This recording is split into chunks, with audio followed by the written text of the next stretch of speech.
لله يا شيخ عبد الله يا ابن علوي نسأل الله لذنوبي يغفر الله المدد يا الله وبركاته. Bismillahirrahmanirrahim. Alhamdulillahi rabbil alamin wa bihi nasta'in ala umurid dunya waddin. Allahumma salli ala sayyidina Muhammadin salatan taftahu biha futuhul arifin wa ilmal yaqin wa 'ainal yaqin wa haqqal yaqin wa ala alihi wa sahbihi wa barik wa sallim ajma'in. Amma ba'du. Kelanjutan pembacaan kitab Nasaihud Diniyah karangan Al-Imam Al-Habib Abdullah bin Alwi Al-Haddad rahimallahu ta'ala wa nafa'allahu bih min ulumihi wa ulumina fid darain amin. Ila anqal wa minal muhlikatil azimah, termasuk yang menghancurkan, yang menyebabkan manusia celaka, bukan cuma umat Islam tapi manusia. Semua manusia itu penyebab celaka yang paling besar adalah hubbud dunya wa iradatiha, cinta sama dunia dan keinginannya terhadap dunia yang sangat melampaui batas. Wa syiddatul harsi 'alaiha wa rughbatu fiha, sangat tomak terhadap dunia, semangat. Wah, kalau bahas masalah dunia semangat ya, bahas masalah bisnis semangat, bahas masalah menghasilkan uang semangat, tapi begitu bahas halal haram lemes, langsung lemes. Itu tandanya orang hubbud dunia. Bukan tidak boleh kerja, bukan tidak boleh kaya, bukan. Yang tidak boleh itu hubbud dunia. Apa tanda-tandanya orang hubbud dunia? Tanda-tandanya orang hubbud dunia itu yang paling gampang, dia itu berani meninggalkan syariat untuk nyari dunia. Itu sudah tanda paling gampang. Tidak harus kaya, Pak. Jadi hubbud dunia ini tidak harus kaya.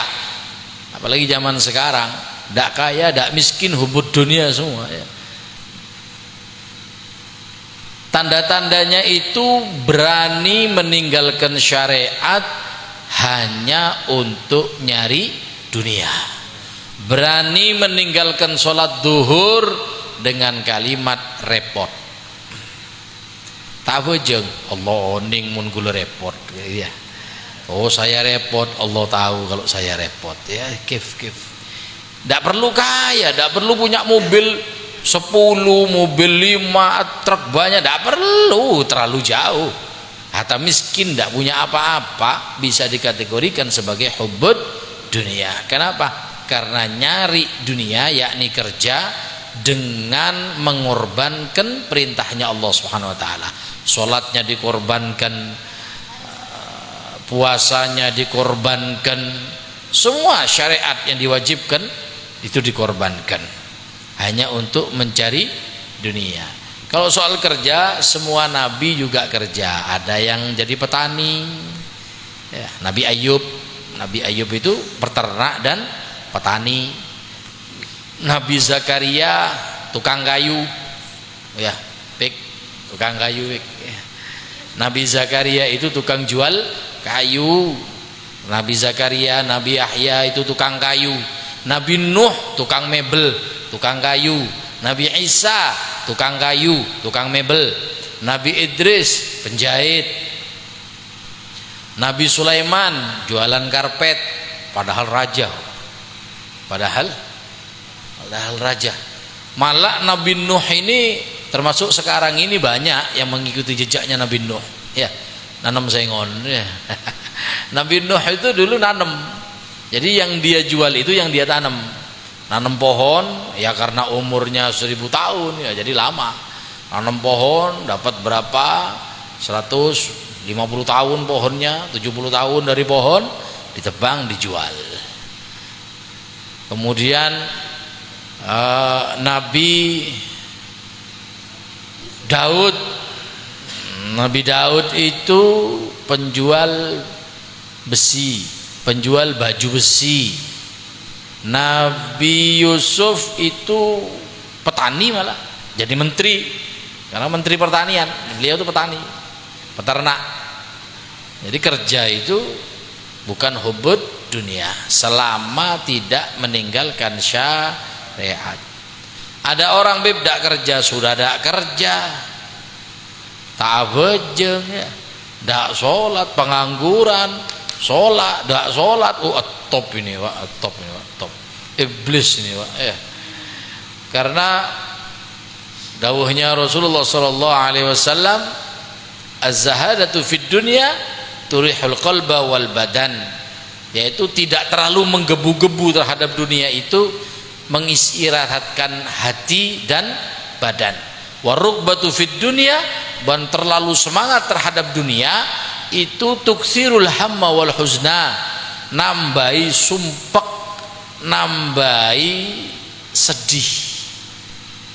Wal batolah, pengangguran, tuqsi qalba, itu bisa mengeraskan hati. Makanya bahaya Pak, pengangguran ini bahaya Pak. Orang kalau sudah pengangguran, dijak apapun oke, ayo demo nanti dikasih 50.000, norok Pak. Itu bahayanya pengangguran di situ. Makanya jangan jadi pengangguran. Wa hubbul jah wal mal, begitu juga cinta jah, kedudukan, wal mal, dan harta. Tidak perlu punya ya, cukup cinta. Sudah celaka. Tidak perlu punya, cinta. Dan punya belum tentu cinta. Cinta belum tentu punya. Wa qasratul hirsi alaihima, dan sangat tomak terhadap kedua-duanya. Wasyah wal bukhul, ya ini tomak dan bakhil, crekeng, itu juga tanda-tandanya hubud dunia.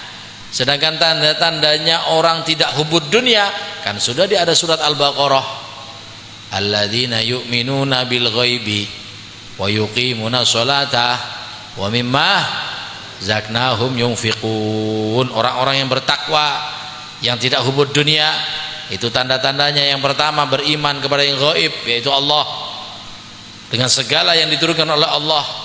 Yang kedua melaksanakan sholat, mendirikan sholat. Yang ketiga menginfakkan apa yang diberikan kepada dia. Mimma razaqnahum yunfiqun. Kalau dia dikasih rezeki, dia keluarkan itu rezeki buat sedekah, buat anaknya, buat istrinya, ya. Tak cerai, tak cereking. Fa jami'u hadhihi madhkurat minas sifatil muhlikati, termasuk yang disebut tadi itu sifat-sifat yang celaka. Wa akhlaqul madhmumat, itu akhlak yang sangat jelek. Wa man ahabbad dunya wa aradaha, para siapa yang cinta dunia dan menginginkan cabang-cabang dari dunia, termasuk jabatan dan lain sebagainya, wastadda hirsuhu 'alaiha, dan sangat tamak terhadapnya, wa 'azumat raghbatuhu fiha, dan sangat besar semangatnya terhadap dunia, faqad ta'arradha bidzalika li khataril 'azim wa wa'idin minallahi syadid. Qala Allah taala, man kana yuridu hayatad dunya wa zinataha nuwaffi ilaihim a'malahum fiha wa hum fiha la yubkhasun. Barang siapa yang kepingin dengan kehidupan dunia dan semua kenikmatan dunia, akan diberi oleh Allah, dibalas. Nuwaffi ilaihim, dikasih. Minta dunia, dikasih. A'malahum, daripada kelakuan kerjaan mereka, wahum, dan mereka itu nanti tidak akan dirugikan. Boleh berarti beb minta dunia, boleh. Ini ayatnya. Yang tidak boleh itu hubud dunia. Tapi mereka itu ulaikal ladzina laisa lahum fil akhirati ilan nar, yang cuma minta dunia saja. Makanya kan tidak boleh minta dunia saja, itu tidak boleh. Makanya kan Allah itu kan ngajari kita dalam Al-Quran, Rabbana atina fid dunya hasanatan wa fil akhirati hasanatan wa qina adzabannar. Ya jangan minta akhirat tok, lapar ya. Ya jangan minta dunia tok ngenes. Ya minta dunia yang enak, akhirat yang gampang kan? Udah apa-apa di dunia ngenes, yang penting di akhirat apa namanya gembira. Loh, Allah tidak nyuruh seperti itu. Allah nyuruh enak dunia, enak akhir. Minta sama Allah. Minta apa? Hah? Apa? PC. Nah, minta PC. Ya minta sama Allah, minta PC. Allahumma PC kebirit lah ya. Tapi kalau sudah minta dunia dengan tujuannya untuk senang-senang saja, nah ini Pak, bahaya ini. Ini yang dikatakan oleh Allah dalam lanjutan ayat sebelumnya, wa habita ma sana'u fiha, sia-sia. Amalnya di dunia sia-sia. Kenapa? Karena dia kaya, niatnya untuk senang, bukan niatnya biar bisa ngasih makan orang, bukan niatnya biar bantu umat Islam, enggak niatnya. Ben terus lagi uyo makle numpak pajero. Jadi kalau jalan apa namanya? Gagal, soke. Iya sama, Anda ibadah kepingin dunia juga sama. Kok bisa begitu? Iya. Kenapa kok berangkat haji troyo jeko abah? Celok abah sama. Ini juga dengan hubud dunia. Sia-sia, wa batilum ma kanu ya'malun, batal, artinya tidak diterima. Makanya penting niat ini. Man kana yuridul ajilah, barang siapa yang kepingin dunia, ajalna lahu fiha ma nasya, akan kami beri kepada siapapun yang kami inginkan, liman nuridu, kepada siapapun yang kami inginkan. Berarti kaya itu terserah Allah. Ada orang cakang ya, kerjanya apa namanya, semangat, berangkat pagi pulang ba'dal isya, sama kok tidak kaya. Ada sampai pesugihan, ikut pesugihan, tidak kaya. Dan ini ayatnya sudah, ajalna lahu fiha manasya liman nurid, akan kami beri tapi yang kami sukai, yang kami inginkan saja, terserah saya, katanya Allah Ta'ala. Berarti kalau tidak punya takdir kaya, hatta mau araje pesugihan tak bakal kaya. Kenapa? Allah tidak mau jadi kaya. Jadi kalau sudah umur 50 tahun ya, kerja sudah dari muda, keliling-keliling tidak kaya-kaya, sudah ibadah saja ya, ibadah wis cangkang mau cangkang ya, ya sudah ibadah saja, berarti tidak takdir kaya. Berarti Allah tidak ingin kita kaya. Sudah duduk saja, ibadah saja sudah, kerja apa yang ada di kampungnya itu kerjakan, yang penting cukup untuk makan. Tsumma ja'alna lahu jahannama yaslaha madhmuman madhura, nanti dia itu akan menuju kepada neraka jahanam yang terhina dan terusir. Naudzubillah min dzalik. Ma nasya'u liman nurid, ajalna lahu fiha ma nasya'u liman nurid. Ingat ayat ini, potongan ayat ini saja sudah membuat kita semangat, tapi jangan sampai lupa terhadap syariat. Kenapa kok begitu? Karena kalau tidak ada takdir kaya, mau kerja kaya apapun tak bakal kaya. Walaupun Anda belajar sama orang kaya sekalipun, itu orang-orang yang kaya-kaya itu ya, oh ini caranya begini Pak, ini begini, iya ente ketulung takdir, kita harus kerja keras supaya bisa kaya raya. Dari 100 orang kerja keras, kalau yang kaya cuma 2 orang, ya itu bukan solusi namanya ya. Berarti kerja keras tidak bisa bikin kaya. Yang bikin kaya itu takdirnya Allah. Berarti bisa beb dirubah, karena kan takdir beb qadar bukan qada gitu. Qadar bukan kodok. Berarti bisa beb kaya walaupun tidak ada tulisan kaya, bisa. Caranya gimana? Punya ibu sampean, punya beb, bakti sama ibumu. Orang bakti sama ibu, bakti sama orang tua, tidak bakal susah. Uang tidak bakal kekurangan, tidak sampai minjem, tidak sampai kekurangan, tidak bakal. Orang kalau berbakti sama orang tua, ada ibu atau ada bapak atau ada kedua-duanya, bakti sampean sama kedua orang tua ini, tidak bakal miskin, tidak bakal kelaparan, jamin.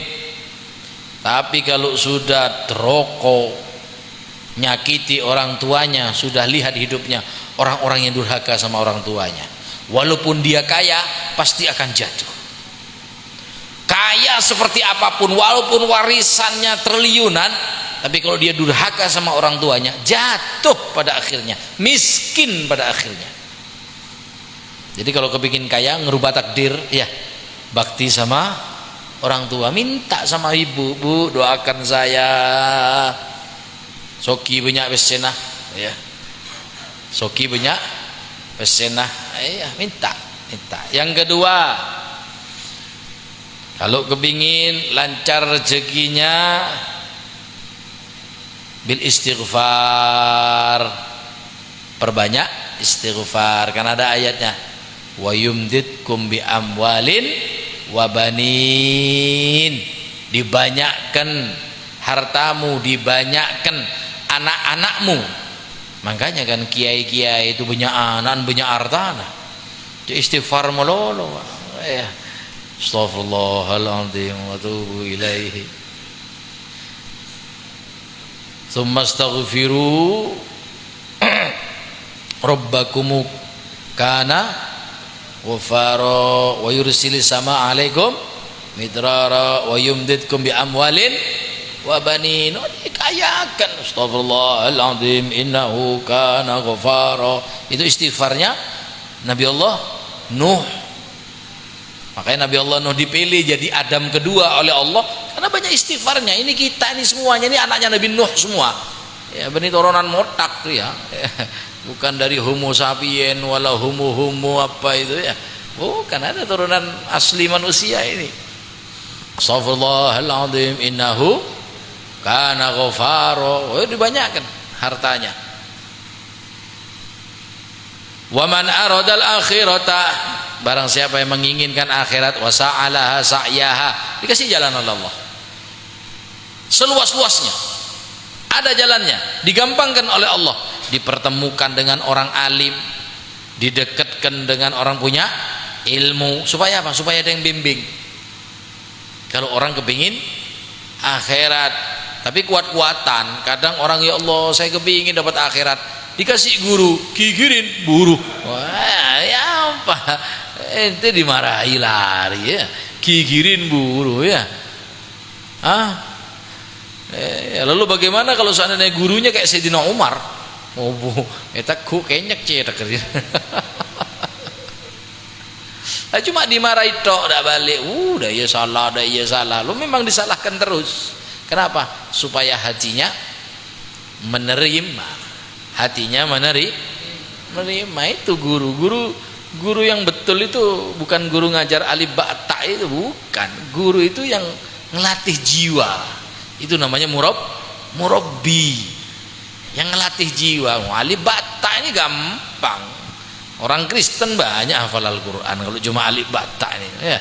Ngajar hada, hadihi, huwa, huma, hum, hunna, orang Kristen banyak pak.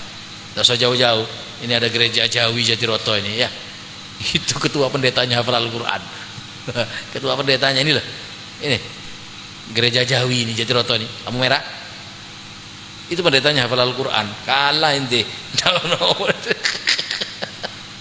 Guru yang betul itu ini dedek jiwa, murabbi. Makanya dibilang murabbi si tukang mata pak kalau bahasa Madura, nah tukang mata pak, gigir melolo pak lakon. Wa huwa mu'minun, mereka lah orang-orang yang beriman. Faulaika kana sa'yuhum mashkura. Jalan yang mereka lalui itu adalah jalan yang disyukuri, yang mereka nanti bersyukur, alhamdulillah saya dikasih jalan ini oleh Allah Subhanahu wa taala. Wa qala ta'ala muzahidan li ibadihi, maksudnya Allah ini orang yang nolak terhadap hamba-hambanya terhadap dunia, fid dunya, mudzakkiran lahum bidzahabiha wa fanaiha. Nah, diingatkan dia bahwasanya dunia ini akan pergi, dunia ini tidak akan selamanya. Kita ini orang baru, sebelum kita kan sudah ada. Di Jatiroto dulu yang kaya itu siapa? Kan ada ceritanya dulu itu. Dan mesti ada matelah. Itu sudah. Dulu ada Namrud, sebelum Namrud itu ada Syaddad bin Ad. Syaddad bin Ad nih Pak, raja kafir terkaya. Sampai sekarang tidak ada yang bisa ngalahkan. Kalau raja muslim terkaya adalah Nabi Sulaiman. Raja kafir terkaya itu Syaddad bin Ad. Syaddad bin Ad. Syaddad bin Ad. Ini cicitnya Nabi Hud. Kafir Pak. Cicitnya bukan cicit, musuhnya Nabi Hud. Cicitnya Nabi Nuh. Sudah generasi kelima apa keenam dari Nabi Nuh. Satu zaman dengan Nabi Hud, musuhnya Nabi Hud. Syaddad bin Ad ini saking kayanya, istrinya 1000, anaknya 4000. Berarti satu istri 4. Derem ya tak tahu ya, di kitab tulisnya begitu. Saking kayanya dia itu punya istana di negaranya dia itu, temboknya itu batu batanya itu dari emas, tehelnya ini apa namanya, keramiknya, lantainya ini bukan marmer, bukan perak. Di dalam istananya itu ada sungai-sungai kecil, kalau kita bahasanya got ya, ada got, sungai kecil itu jernih, batunya dari Jabarjud, yakut, berlian, bulu macan tak masuk, kita keluar ya. Iya, ya apa kayanya sampai kaya raya, saking kayanya bahkan Syaddad bin Ad nih bilang, aku bisa punya surga sebagaimana yang dikatakan oleh Hud katanya. Padahal sama Nabi Hud ini masih sepupu 2 kali. Syaddad bin Ad ini luar biasa. Setelah itu ada Namrud. Namrudnya hebat, kaya raya. Setelah itu ada Fir'aun. Masya Allah, kemana sekarang? Ada Korun. Korun ini top Pak. Tidak ada orang kaya kayak Korun sampai sekarang. Kenapa? Karena Korun itu kalau pengen emas, dia itu tidak nambang. Korun itu tidak ngerusak alam. Paham tak? Kalau kita kan mau punya emas kan nambang dulu ya, ke hutan ya. Dia itu punya ilmu, diberi ilmu oleh Allah melalui Nabi Musa, bisa merubah batu dan pasir menjadi emas. Jadi punya ilmu dia, kimia. Jadi dia tuh bisa bikin satu cairan namanya iksir. Iksir ini bisa merubah apapun yang kena cairan itu menjadi emas. Dulu Korun ini tukang manol di pasar, sepupu sama Nabi Musa. Ibunya Korun sama ibunya Nabi Musa saudara. Sepupu, Korun itu sepupunya Nabi Musa, sepupu kandung. Istrinya buruh cuci, jadi pindah cuci tetangga ya istrinya. Tapi taat, sholat ke masjid, Nabi Musa pengajian ikut, sampai-sampai datang ke Nabi Musa. Nabi Musa, doakan saya kepada Allah. Sampean kan kalamullah, kalimullah. Sampean kan sering omong-omongan sama Allah, titip salam sama Allah. Enak ya. Coba Nabi Musa kiodi kan nyawa deh. Nabi kirim salam ke Allah. Apa? Tegengan tak baju. Kirim salam sama Allah. Doakan saya kaya, biar saya nikmat ibadah. Saya ini kalau sudah kerja di pasar itu waktunya sholat itu kadang sampai ta'akhir katanya. Kenapa? Karena masih harus kerja, capek, mintakan sama Allah. Kata Nabi Musa, sudahlah Korun, kamu enak begitu. Sampai 3 kali berkali-kali, ya karena sebopoh tak nyaman. Ada lah masuk bab tak nyaman. Tapi enak juga sih punya sepupu Nabi itu, enak juga ya. Sampai kalau punya sepupu wali kan enak ya. Oh, sepupu pun dadi kiai, sepupu pun dadi wali, kemoso deh, goblok itu. Itu seharusnya itu dijadikan apa namanya? Kesempatan untuk mendekatkan diri kepada Allah. Dipintakan sama Nabi Musa, ya Allah, ini Korun begini. Nah, ada sama Allah dikasih, suruh bikin ini nanti kaya. Dikasih, ya sudah. Allah nurunkan wahyu dari malaikat Jibril, suruh kirim ke Nabi Musa, dari Nabi Musa dikasihkan Korun, kaya raya. Saking kayanya Korun ini, kunci gudang, kita tidak bahas gudangnya. Saking banyaknya gudang perhiasan Korun, sampai kuncinya gudangnya kan, satu gudang satu kunci ya, satu gudang satu kunci. Itu kalau dikumpulkan semua kunci-kunci gudangnya, dinaikkan onta 10 onta kuncinya tok, bukan besar kuncinya, enggak, satu-satu ya, kunci biasa lah, kunci biasa, saking banyaknya. Dan itu semua ditenggelamkan oleh Allah Subhanahu wa taala. Waqila, ada yang mengatakan dalam kitab Ar-Ra'isul Majalis, walaupun kitab ini juga tafsir Al-Qur'an tapi banyak cerita Israiliyat, dikatakan di kitab Ar-Ra'isul Majalis, Korun ini sampai sekarang tidak mati. Tidak mati Korun itu. Jadi Korun itu ditenggelamkan oleh Allah sedikit demi sedikit. Nanti kalau sudah habis kepalanya Korun, tenggelam total, baru kiamat. Ya mungkin kira-kira sekarang seginilah. Makanya kan dicari sekarang itu. Makanya sampai tahu kenapa ilmuwan-ilmuwan itu mencari, penelitian-penelitian dicari di Mesir. Sampai sekarang mereka nyari dari Mesir sampai Irak, ya mereka cari harta Korun. Nggak bakal nemu. Di mana Korun ini, Beb? Allah alam, saya juga tak tahu di mana itu ya. Ini Korun itu cinta dunia. Cinta dunia. Nabi Musa itu juga punya sahabat kaya raya, namanya Nun bin siapa itu saya lupa, kaya raya. Itu kelasnya kayak Sayyidina Abu Bakar. Itu dia punya anak Yusha bin Nun, nanti jadi nabi. Jadi Nabi Musa itu punya sahabat namanya Nun, kaya raya. Ini juga yang mendanai Nabi Allah Musa masuk surga, mati Islam. Kenapa? Karena kekayaannya tidak membuat dia lalai dari akhirat. Bahkan saking karomahnya, karimnya, anaknya diangkat jadi nabi oleh Allah Subhanahu wa taala.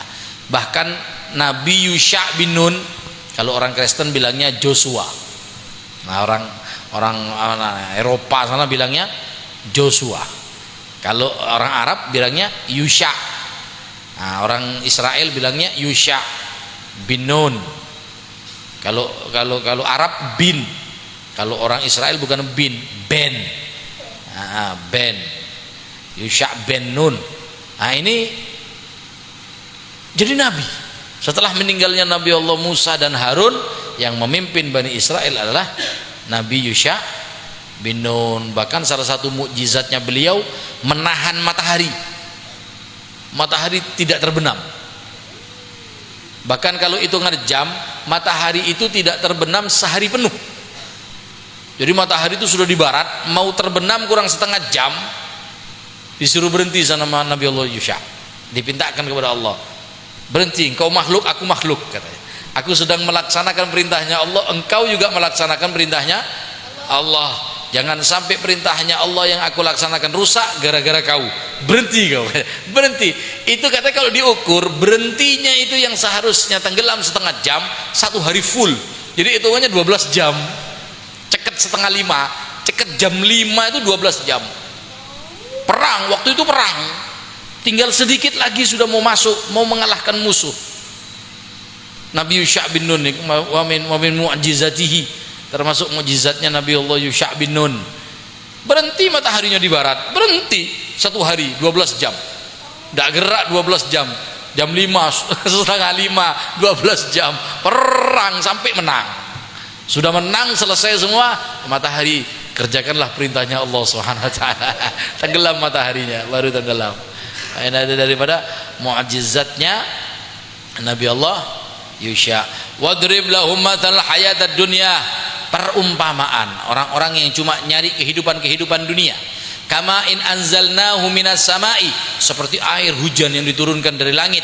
Fakhatalata bihi nabatul ardi, bercampur sudah dengan bumi, dengan tumbuhan dan lain sebagainya. Fa asbaha hashiman tatruhur riyah, maka kering. Kalau sudah pagi, sore hujan, paginya kering. Kenapa kok kering? Yaitu pertama bercampur dengan tanah, diserap oleh tanaman. Yang kedua tadruhur riyah, dikepoi-kepoi dengan angin.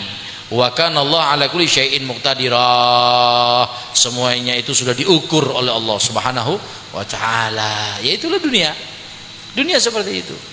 Nabi Allah Isa itu pernah ketemu sama dunia. Ternyata dunia ini sudah tua, kata Nabi Allah Isa. Nabi Allah Isa 2000 tahun yang lalu Nabi Isa ketemu sama dunia. Lalu Nabi Isa tanya sama dunia, ya dunia, engkau telah ditalak berapa kali oleh manusia? Maaf Nabi, pertanyaannya salah. Loh kok bisa? Seharusnya begini pertanyaannya, wahai dunia, engkau sudah mentalak manusia berapa kali? Oh, jadi bukan manusia yang mentalak dunia, tapi dunia yang mentalak manusia. Heran Nabi Allah Isa, kenapa engkau yang mentalak dunia? Kenapa engkau yang mentalak manusia, wahai dunia? Lalu dikatakan oleh dunia, iya, manusia masih muda, aku rayu untuk mengejar-ngejar aku. Setelah dia tua, sudah tak kuat, legerok lah, ya, tengah lah, aduh lah apa nyaman, oceh, ya. Sudah tak kuat, sudah ya, maka aku tinggalkan dia, aku cari lagi suami baru yang kuat, dan begitu seterusnya. Dunia ini ya begitu seterusnya. Dan kita bukan khalifah pertama. Dunia ini umurnya hampir 5 miliar. Dunia ini umurnya 4 miliar 900 juta tahun. Dunia yang kita tempati ini. Sebelum kita itu ada khalifah-khalifah. Jadi Allah turunkan itu langsung, bukan evolusi, bukan. Adam, ya asli Adam. Kami teli wujudih, ya seperti Adam, seperti kita ini sudah Nabi Allah Adam, bukan nggak motak. Nabi Adam mah nggak motak, ya, bukan. Motak lain lagi. Ada lagi namanya Abul Jan, ada lagi Banul Jan, ada lagi makhluk namanya Albun. Makhluk Albun ini dikatakan dalam kitab itu makhluk mirip manusia, ya mungkin itu apa homo sapien, homo apa itu ya, jangan sekolah itu ya, motak gitu ya, mungkin itu. Kita makhluk berbeda, kita bukan itu. Dan semuanya sama, ceritanya sama. Sudah lemah ditinggal sama dunia, sudah lemah ditinggal sama dunia, sudah lemah ditinggal sama dunia, terus begitu, seterusnya begitu. Lemah ditinggal, ya sudah habis. Nanti kalau sudah kiamat, na'udzubillah min dzalik, wallahu a'lam.